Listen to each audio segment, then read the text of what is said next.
Well, I think this is what's going to be really interesting over the next 5 years. Starmer is going to come under enormous pressure from left-wing activists and British Muslims, 90% of whom until recently were voting Labour. He is going to come under enormous pressure to change his stance on Israel. That is especially the case if a second front opens up in the north, which I suspect it will, with Hezbollah and a growing conflict with Iran. Prime Minister Starmer will, I suspect, have to go much further than any other prime minister in being hostile towards Israel, being pushed into some kind of formal recognition of Palestine and a two-state solution, and it's going to get very messy. And the people I feel most strongly about are British Jews, because next week there will be lots of people in this country watching the election of a strong Labour government led by a man who wanted to put Jeremy Corbyn into number 10 twice, with a great degree of apprehension and concern.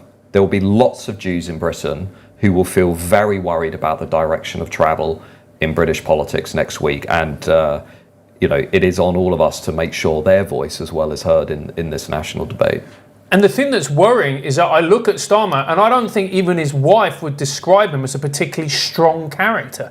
Is he really going to have the moral backbone to face down his own party when he can't even say what a woman is? Well, I think the thing that concerns me about Keir Starmer is the inconsistency.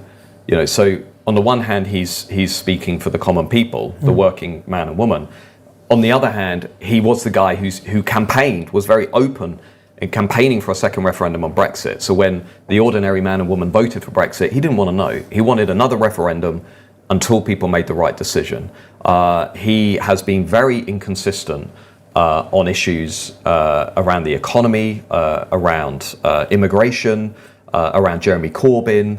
I just don't think we really know who Keir Starmer is. I don't buy the media narrative that this guy is a return to moderate, responsible, sensible leadership. I don't think anybody that wanted to make Jeremy Corbyn Prime Minister, who really put himself that far out in the debate to say that, who was happy to campaign and serve in high office alongside Jeremy Corbyn, I can't take that person seriously because it shows such a lack of judgment.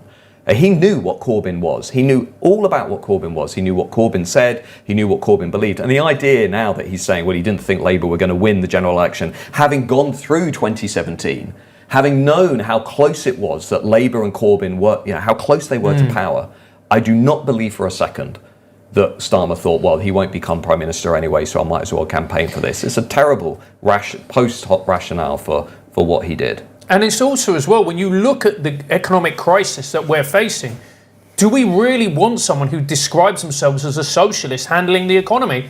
I'll be honest with you, as someone who has come from a socialist country which isn't doing too well, the answer is no. Well, I do think there's a case now. The kind of settlement I wanted to see after Brexit is the opposite of what we got, right? And I think Konstantin was just referencing this.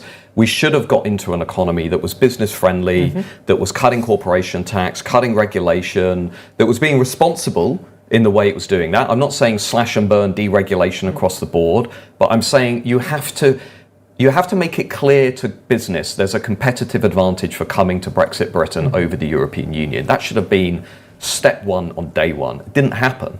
And instead now we've got stuck in this low growth, high debt, big state, very sluggish, slow, overloaded economy that isn't working. So in response to that, we've then thrown bodies at the economy. So we've used mass migration to plug the holes. So let's bring in the last parliament, 4 million people into the country to basically try and keep the whole thing going, keep consumption going, keep people spending, give business lots of low-wage labour, low-skill labour. And of course, the problem then is our GDP per capita, GDP per head is going backwards. We're not actually building a productive, dynamic, innovative economy. What we're building is a Deliveroo economy. Lots of people doing low-wage work, low-skill work. It isn't dynamic. It isn't contributing to the economy. I had this guy over recently from to our think tank, a Dutch academic, Jan van der Beek.